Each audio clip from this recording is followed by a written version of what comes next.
welcome back. Today we have got you an 81 and 5 on Black Ops on the map Firing Range with the lovely G11, which I think is probably my favourite gun in this game. Second to the Spaz 12. It just worked so well in every circumstance. It was sort of a good version of the M16, and it was. I'll be honest, it was verging on overpowered.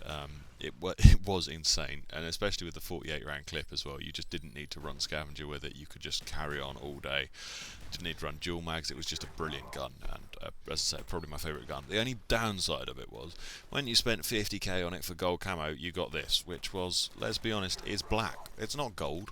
That's just a rip-off. If you're spending that much money, I want the whole gun, just solid gold. That's what you want, not black with a little dab of gold. There's a couple of other guns like it as well. I think the AUG was the same. Just all the plastic on it was just black. Just make it gold. Why was it that much of a challenge to make it just whole gold? But anyway, I can't complain too much. It's just a beast gun. But yes, this game was sort of a bit of a hit and miss. It wasn't going that well for me this day that I remember playing this game. This day, shall I say, on the Xbox, and I was playing with Jamie, or ex-Jamie MD, a fellow YouTuber and a good friend of mine. I shall link his channel in the description below, and I really recommend you go and check him out. He's a good commentator, and he puts out some beast scores as well. But yes, we were playing together for ages, and we were just having a bad day. Nothing seemed to be going right, and I've been trying with other guns, silly weapons, so I decided just to pull out the G11 and have a bit of a go whilst I had host on Firing Range, and sort of hope for the best that it would go well. And I also sort of did the Palestinian special and sort of slowed my game style down a bit and took my time with everything a bit more. So you don't rush into it and you think about what you're doing a bit more, and you don't you don't worry yourself too much, which it works well. You usually do end up doing better. I do that a lot. Did that a lot in Modern Warfare 3. If you like, I have a game which in Modern Warfare 3 I was having an awful day, probably actually a couple of awful days, and I just couldn't get a MOAB for no reason whatever.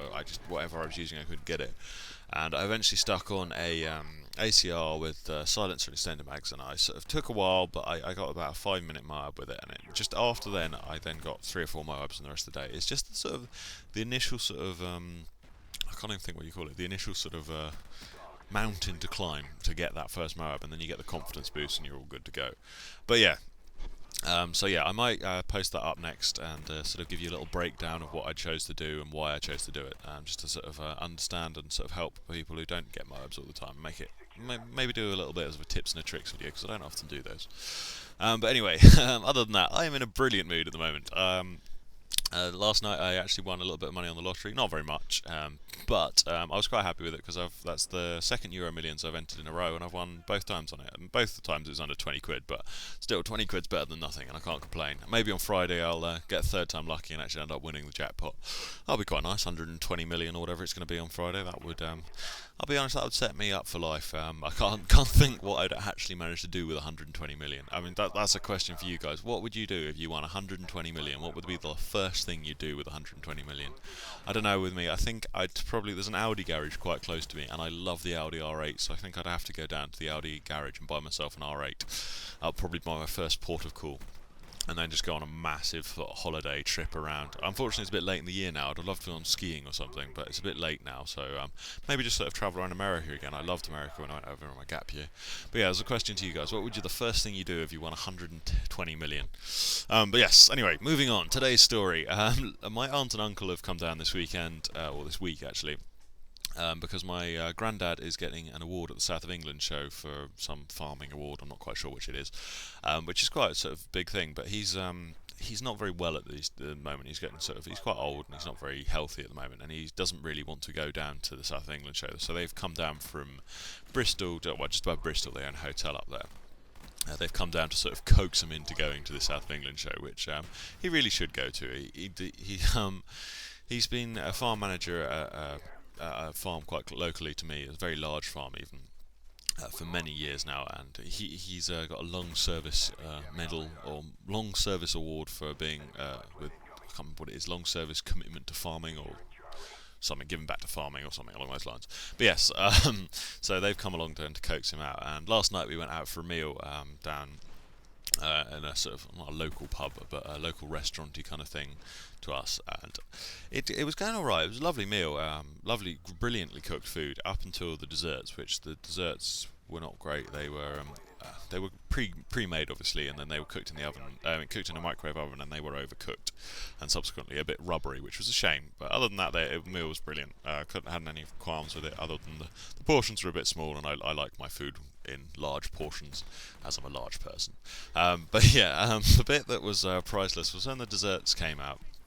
Um, my uncle, he didn't want anything to eat, so he looked through it and he saw there was some port on there, and it was a 2002 vintage of port, which is obviously quite a sort of quite a good 10-year old port. You'd expect to pay a good price, and it was quite cheap. It was £4.75 for a 10-year-old glass of port. So he was like, "Well, that sounds good. I'll have that, as long as it's the 2002." He goes, "Can you go and check if it's the 2002 for me?" And the waiter ran off, and he came back and he goes, "Yeah, it's definitely not the 2002. It's a 2005." And he goes, "Oh right, well that's a bit overpriced for the 2005." And he goes, "Well, what sort of size it is?" And he just went through, just sort of rinsing this waiter who literally didn't have a clue what he was doing. And I have to point out that they own a hotel, a very nice hotel up in sort of just on the sort of it's in Ross on Wye, if you know that area. It's on the sort of just inside Wales, and it's a lovely hotel and quite sort of well established, so that they know what they're on about.